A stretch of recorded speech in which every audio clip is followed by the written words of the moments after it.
uma palavra que diz assim, em João 3,16. Porque Deus amou o mundo de tal maneira,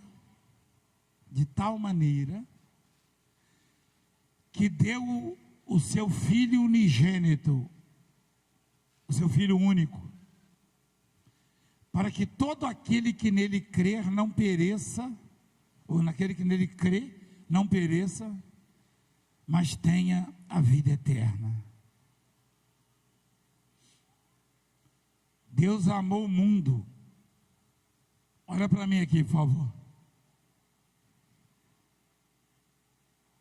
Olha para mim, por favor, estou pregando. Palavra. Estou pregando a palavra, por favor.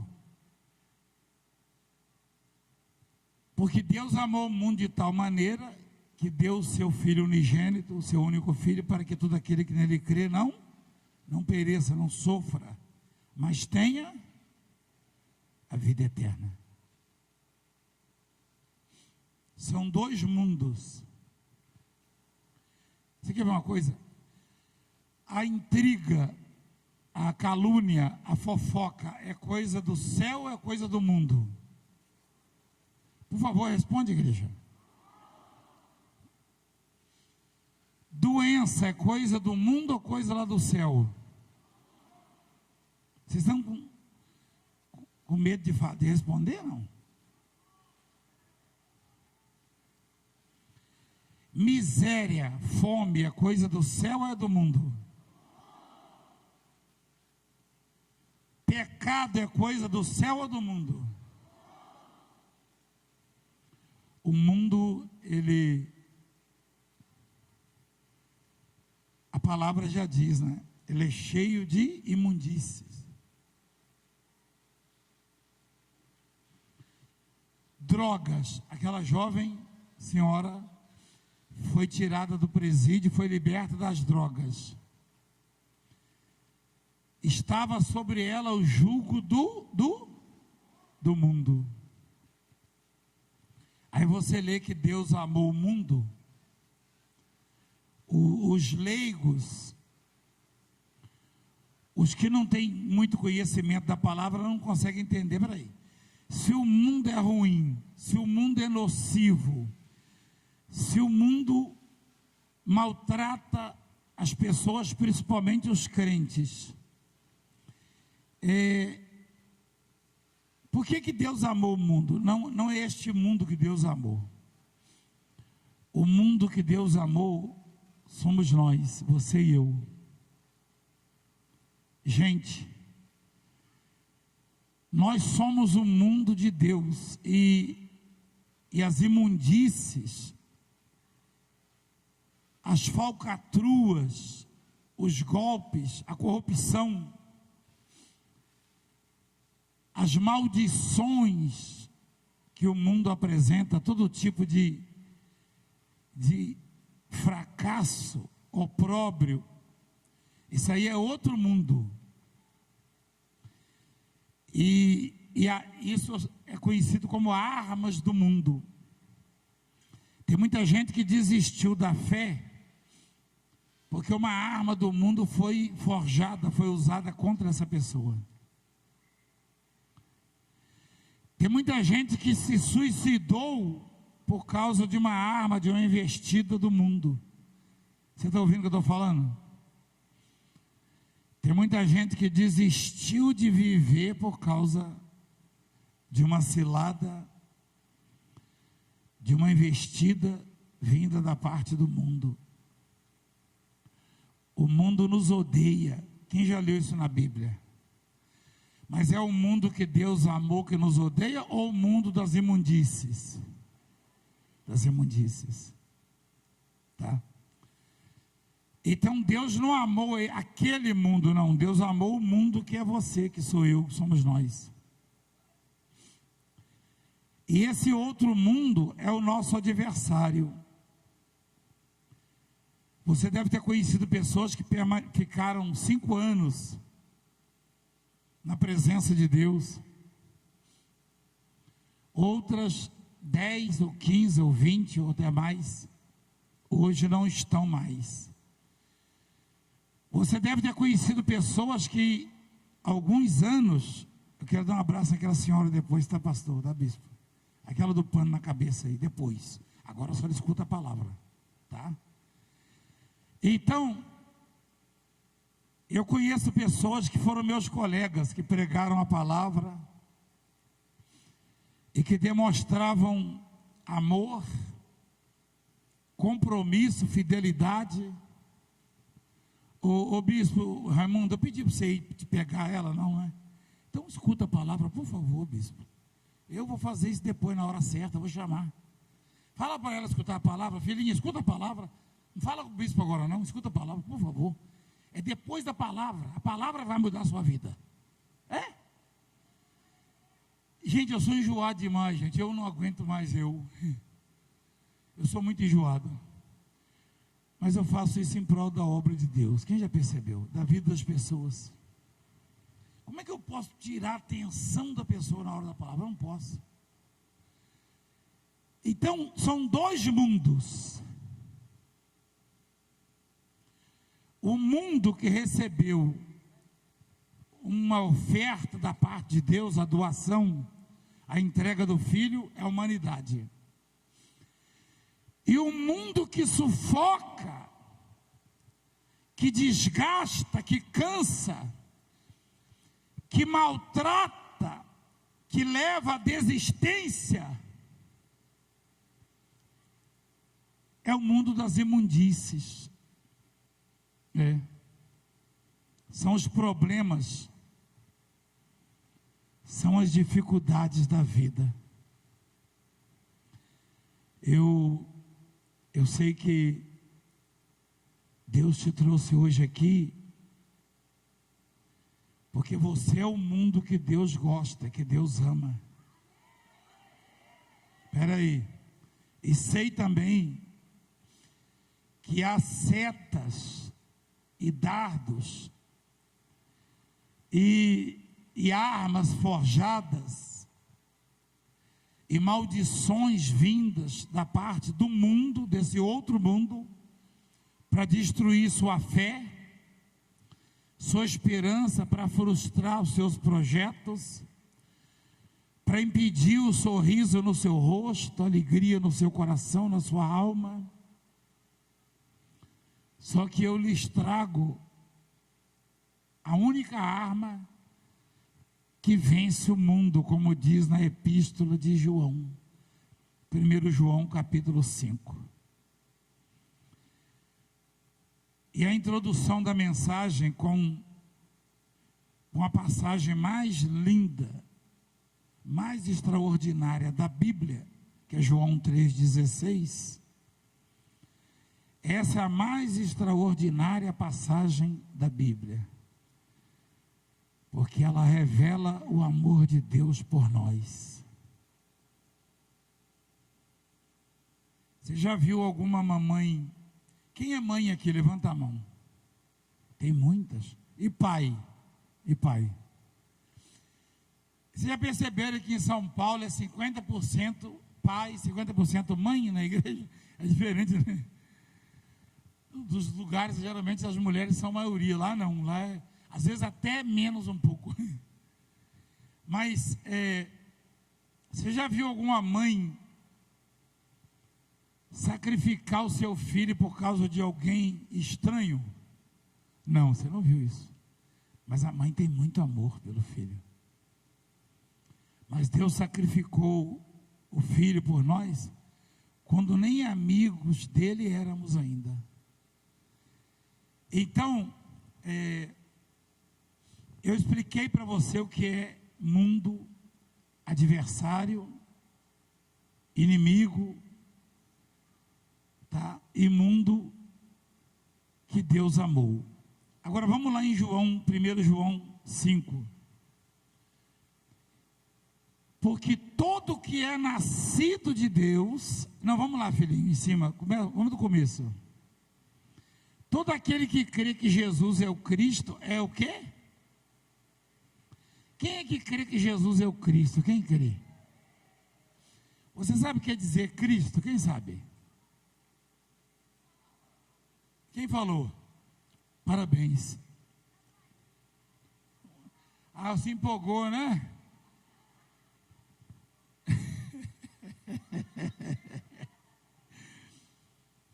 Cristo quer dizer Salvador, Messias, ou seja, o único que pode salvar. Todo aquele que crê que Jesus é o único que salva, vamos traduzir para você entender. Todo aquele que crê que Jesus é o único que salva, é o único que pode salvar, ou seja, é o Cristo, é nascido de quem? De Deus. É nascido de Deus. Eu e você já vimos muita gente ser vencida pelo mundo. Você já viu alguém que se cansou de ir para a igreja, de caminhar, se cansou de orar, de jejuar, se cansou de esperar, se cansou de pregar, enfim, que hoje voltou para o crime, para as drogas, para a prostituição, e até pastor que defendia a causa da obra e hoje é inimigo da obra. Quem já viu isso? Esse aí foi vencido por quem? Por quem? Por quem? Espera aí, gente, tira a batata da boca. Você já falou com uma batata na boca, batata quente? É difícil, né? Vencido por quem? Aê, pelo mundo. Pelo mundo. Jesus disse: no mundo tereis aflições. Porque o mundo é cruel, igreja. O mundo, ele calunia você. O mundo, ele joga muitas coisas ruins. Ele tenta destruir sua família, dividindo-a. O mundo, ele investe pesado para você agradar a Satanás e não a Deus. Você já viu as novelas e os filmes, com raras exceções, né? Trazendo boas mensagens, ensinando. Geralmente os filmes e as novelas ensinam os jovens a obedecer os pais. Ensina marido a ser fiel à esposa ou vice-versa. Ensina a adorar a Deus. Então pronto. Esse é uma das vias, dos canais usados pelo mundo. Eu não vou bater no peito e falar, isso aqui é do diabo, aquilo do diabo, não. Existe o mundo que é você, que Deus amou, que somos nós, e o mundo que trabalha para desvirtuar a nossa fé, para ofuscar a glória de Deus na nossa vida. Aí, eu não estou lá do seu lado no dia a dia. Você acordou hoje de manhã, eu estava lá? Só se você ligou a televisão, né? Não é isso? Eu já tomei café com você na sua casa, mas eu já fiquei na televisão olhando para você e você comendo o seu cuscuzinho lá, hein? Não já? Tomando um açaí, um negócio, né? Aí você falou, aí apóstolo, toma um pouquinho aqui, ó. E eu continuei babando do outro lado sem comer nada, né? Porque a televisão é tela fria. É o único eu nunca vi um negócio na minha vida, não é? A única coisa que passa pela televisão é o poder de Deus, porque eu já vi gente abraçar a televisão e ficar curado. Hã?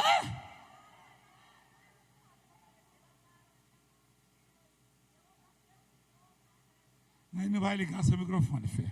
Fala de novo. Eu abracei o Senhor pela televisão e parei de fumar e fomos libertos. Não, você não me abraçou, não. Você abraçou a televisão. Eu abracei a televisão. Foi, abracei a televisão e parei de fumar. E não conseguia? Não conseguia. Mas parou? Parei. Jesus tirou. Sim, Jesus. Dê glória a Deus. Glória então, a Deus. ali é uma tela fria. Eu não estava lá com você. Não. Por isso, olha só existe uma coisa que eu consigo transmitir, que passa pela TV, entra nos hospitais, presídios, na sua casa, chama-se poder de Deus. Agora, o mundo, ele ensina você coisas nocivas, que destroem. Eu não estou dizendo para você não assistir televisão, não, porque eu assisto, tá? Eu estou dizendo que Deus lhe deu uma arma que é mais poderosa do que todas as armas do mundo, todas. E talvez você não tenha atinado para isso. Presta atenção na pregação. Presta atenção na palavra.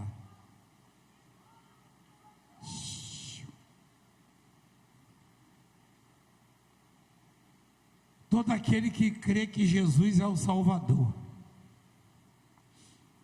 que Jesus é o Messias, que Jesus é o Cristo,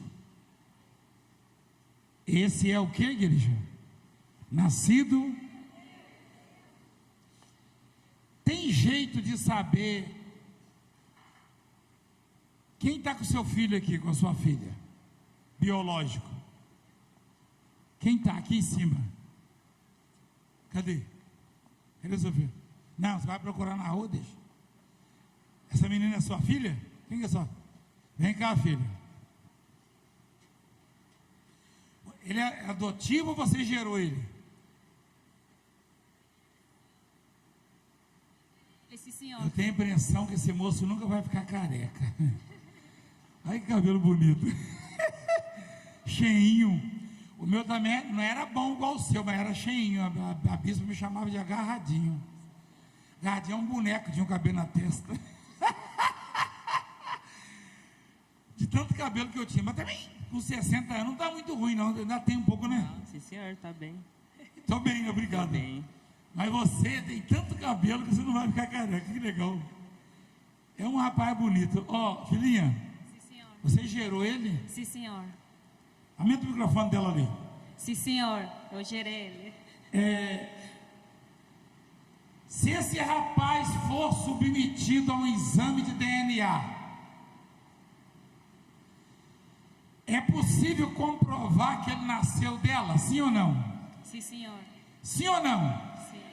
Quem sabe disso? Levanta a mão. O exame de DNA, que é tecnologia que antigamente não tinha, comprova a paternidade por causa da herança genética. No seu caso, olhando para a cara dela, desculpa a expressão, e para a sua eu não preciso nem de exame. Olha lá, dá uma olhada. Parece, não é verdade? Mas o assunto aqui é nascido de quem? De Deus. De Deus. Então, você se parece com a sua mãe. E pelo jeito, você herdou também cabelo dela. Você tem bastante cabelo para ver. Mas é o seguinte, quando um careca vê você, ele fala, rapaz, aquele moço ali. Ó, como se parecer com Deus? Esse é o tema, né? Ele se parece com a mãe, sim ou não? Porque ele nasceu dela. E a Bíblia diz que o nascido de Deus, eu vou ler para você, ó, que quem crê que Jesus é o Cristo é nascido de Deus. Agora vamos lá embaixo no versículo 4, ó. Porque todo que é nascido de Deus vence o quê? Eu te falei que mundo é esse, falei, né? Tudo de ruim, tudo que não presta, Tem gente que já tirou você do sério, do espírito, né? Eu também. Tem gente que já te fez sofrer. É uma arma do mundo. Tem algumas notícias ruins, algumas más notícias que fizeram você se abalar em algum momento da sua vida. São armas de quem? Armas de quem? De Deus ou do mundo? Do mundo. Se o filho, ele se parece com o pai ou com a mãe, isso, não estou falando nem de aparência física, mas a genética, a herança genética comprova isso. Nascer de Deus é ter o DNA de Deus. Isso eu estou falando de caráter, de senso de justiça, de força, de perseverança, de fé. Quando a Bíblia diz que os nascidos de Deus vencem o mundo, é que quem é filho ou filha de Deus é forte, é corajoso, é corajosa, é valente. Como essa mamãe que viu a filhinha morrendo, estão lá as três, ó. Estão lá na direção do câmera, lá, eu já vi elas daqui, ó. Eu enxergo mais ou menos, né, filho? Então, olha lá, aquela mamãe ali, ó. Aquela mulher nascida de Deus, ó. Ela tem muito de Deus na vida dela, ela tem o DNA de Deus. Ela viu a filha morrendo, saiu daqui e foi buscar a vida para a filha e trouxe. Sabe o que significa isso? Isso significa que Deus é quem dá para cada um, mas Deus não pode administrar isso em você ou em mim. Deus te dá a força, o poder, a perseverança, o poder e a fé, mas você tem que colocá-la em prática. Você não pode em momento nenhum da sua vida eleger qualquer arma advinda do mundo como uma arma poderosa acima da fé. Você tem que ter consciência que a arma que Deus te deu, ela é maior, ela é mais poderosa, e ela pode anular todas as armas do mundo, os dardos inflamados de Satanás. Esta é a arma, a nossa fé.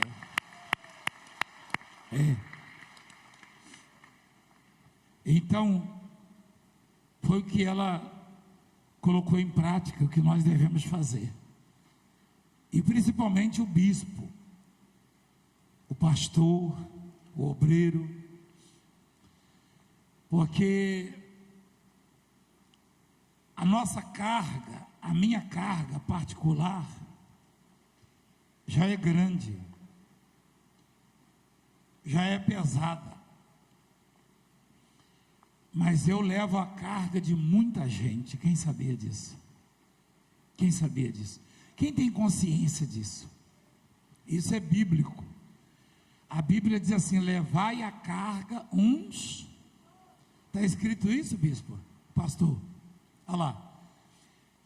Jesus disse: levai as cargas. E é no plural, hein? Ô doido. Levai as cargas uns, e assim cumprireis a lei de Cristo. Eu levo a carga de um, de dois ou de três, é isso? De muitos. Em algum momento, você caminhava e sentia o peso da sua carga. Isso já ocorreu com um bispo, com um pastor, com uma mamãe. Uma vez lá em São Paulo, eu estava chegando do monte, né? Mas a bispa, passei na igreja, ela veio com o bebê dela com leucemia, só que no estado terminal já. O médico falou: não tem vida mais, não tem como. ela chegou lá na igreja chorando, estava madrugadinha. Ela jogou o menino para mim assim, ó, chorando. E falou: ô bispo Valdemiro, eu não tenho força mais, nem para crer, mas eu sei que Deus está em você. Segura o meu filho aí, leva essa carga para mim. Eu peguei o menino, apresentei a Deus. Hoje ele é um rapaz bonito. Eu mostrei na televisão esse dia, formado já. Quem viu isso aí? Quem viu? Ele é formado em engenharia, parece, civil.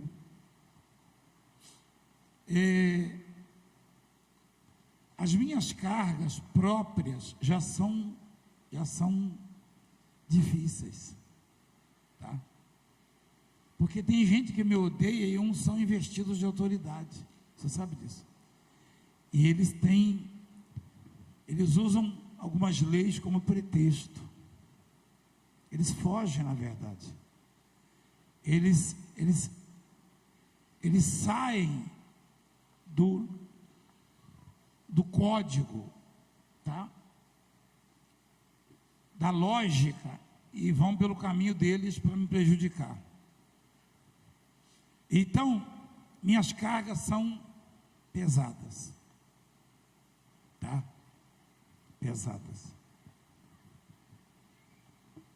E Deus falou para eu levar também a de vocês. Em algum momento você estava sentindo-se incapaz de caminhar com a sua carga e se apegou à minha fé. Não é verdade?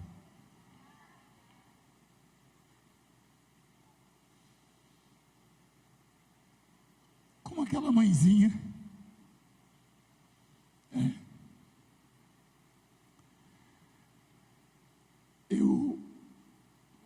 Eu abracei um papai um dia desse, com um rapaz muito bonito do lado dele, no aeroporto. Ele falou: o senhor não tem tempo para me ouvir, mas eu perdi o meu filho. Eu falei: o irmão dele? Ele falou: não, é ele. Eu falei: como perdeu? Eu perdi. Eu passei muitos anos gastando tudo que tinha para tratar da saúde dele com câncer. E quando o médico falou que não tinha mais jeito, eu ajoelhei na frente da televisão.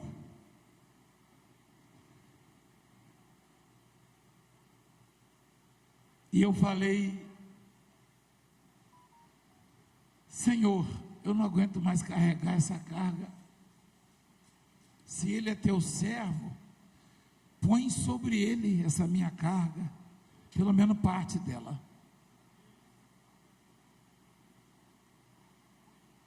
E ele disse que os médicos ficaram assustados. Mas eu sinto às vezes o peso de levar a carga de muita gente. Eu não tenho vergonha de pedir oração pelas pessoas. Eu sou de carne e osso, como você. Mas a minha carga é muito pesada, igreja. Muito pesada. Eu já ajudei muita gente, graças a Deus, e parte desses que eu ajudei me prejudicaram, me maltrataram e ainda maltratam.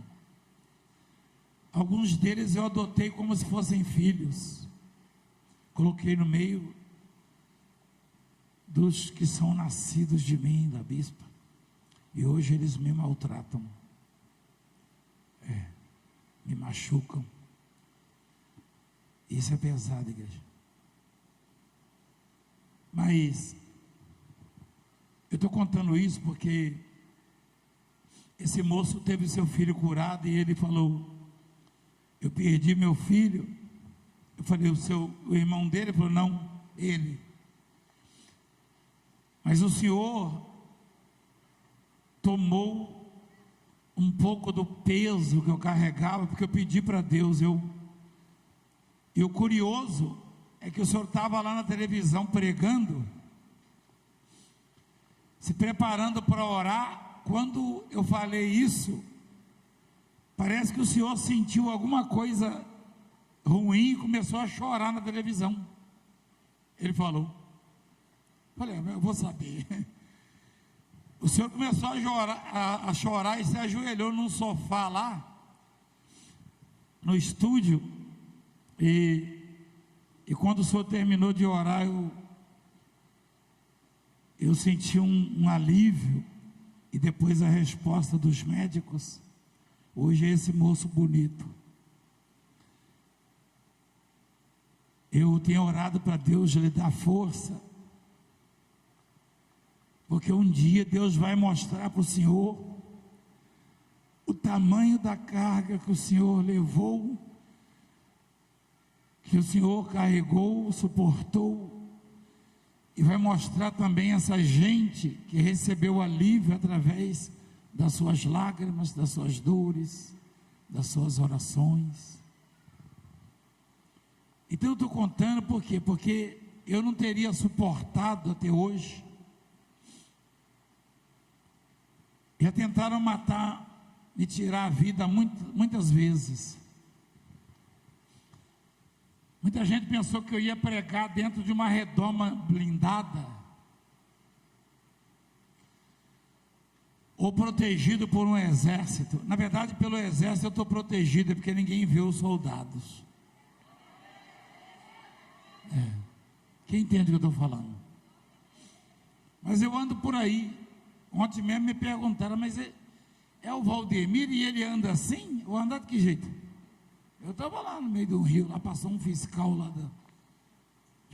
do Ibama, né? Aí, olhou, falaram para a gente, desse lado não pode, só pode do lado de lá. Então, eu vivo, porque eu creio na palavra totalmente, não parcialmente. E Deus falou na boca do Eliseu que mais são os que estão conosco do que os que estão com eles. Ou seja, os que são da parte de Deus são mais numerosos e mais poderosos do que aqueles que são da parte do mundo. Diga glória a Deus. Então, nascer de Deus é você ter o DNA de Deus. Não é fácil. Ter a semelhança de Deus. Quem sabe o que significa a palavra semelhança? Fisicamente é? Fisicamente? Não. Você pode até conhecer a gramática portuguesa melhor do que eu, mas no mundo espiritual eu posso ensinar você. Quem crê nisso? Quem acredita nisso? O mundo espiritual é a Bíblia. Deus disse a alguém que estava do lado dele, a Jesus Cristo: façamos é singular ou plural? Plural. Eu gostava quando era pequeno, a professora falava assim, hoje em dia não existe mais isso, ela falava, vamos lá filho, eu vou falar assim, deu plural, ela falava uma palavra em singular, eu tinha que falar em plural, aí a gente falava no singular, ela vinha com a régua assim, parava, repete, eu falava, não, repete a senhora, hoje não, hoje nem pai pode educar filho mais.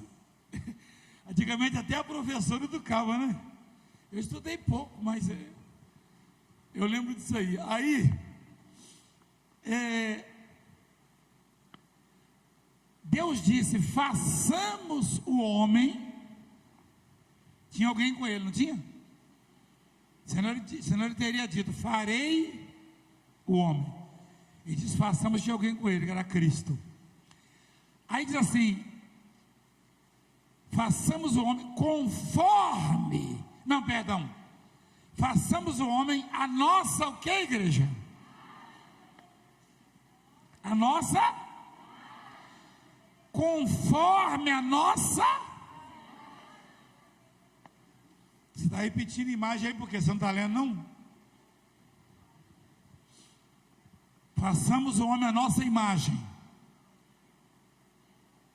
vírgula, conforme a nossa semelhança. Duas coisas distintas. Imagem é aparência física. Semelhança, biblicamente falando, é aparência na conduta, no proceder, no senso de justiça. Quem entende o que eu estou falando? Na verdade, semelhança física é imagem, ou aparência física é imagem. Aparência é semelhança, quer dizer conduta. Deus é fiel e os semelhantes a Deus também. Deus perdoa e os semelhantes a Deus também. Deus é derrotado? Não. Deus vence todas as adversidades e os semelhantes a Deus também, e você vai vencer a sua. Amém?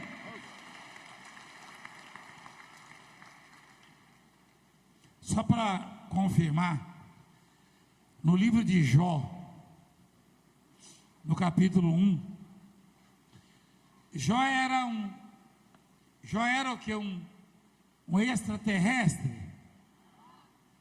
Jó era tipo aqueles bichinhos verdinhos lá de Varginha, né? De Minas. Não? Ah, não? Mas aquilo lá também existe, naquela conversa. Lá na entrada da cidade tem um ET. Jó era um ET? Um extraterrestre? Não. Era um homem. Braços, pernas, olhos. Comia como nós também? Ia ao banheiro? Sim. Peraí. Aí, Deus fala para o diabo assim. Aliás, não é no capítulo 1 não, filho, eu errei. 2, perdão. Capítulo 2. O diabo se apresentou lá na reunião que Deus fazia com os filhos dele, né? Você sabe que o diabo, ele guarda em alguma reunião de Deus, você sabe disso, né? De vez em quando chega um meio capenga lá falando besteira lá, vá, pronto, é hoje. Aí, Deus falou para o diabo assim: de onde vem Satanás? Ele falou de rodear a terra e passear por ela. Perguntou o Senhor a Satanás: observaste o meu servo Jó? Porque ninguém há na terra. Por favor, igreja, me ajuda aí, está meio longe para mim. Semelhante a ele. Quer dizer que os outros homens não tinham 2 braços, 2 pernas, um nariz, 2 orelhas, ou não? Hã? Fisicamente eles tinham a semelhança de Jó. Por isso que a Bíblia, quando fala semelhança, fala de conduta, de caráter, de honestidade, tá? De sinceridade, de verdade. Ninguém há semelhante a eles, a ele. Deus fala que não tinha ninguém semelhante a Jó. Fisicamente, os próprios filhos de Jó se pareciam com ele. Por que não tinha ninguém semelhante a ele? Isso aí é no tocante à conduta de Jó. Quem entende agora o que é semelhança? Então, Deus fez você e eu semelhantes a ele. Mas às vezes a gente se desvirtua. Quando a gente nega o perdão e acontece conosco, aí já deixamos de ser semelhantes. Quando a gente desiste de lutar, aí já deixamos de ser semelhante. Quando a gente perdoa, quando a gente luta, quando a gente acredita, quando a gente conta com a mudança, a gente está demonstrando que é semelhante a Deus e a gente vai vencer. Amém, igreja? É isso. Fica de pé, por favor.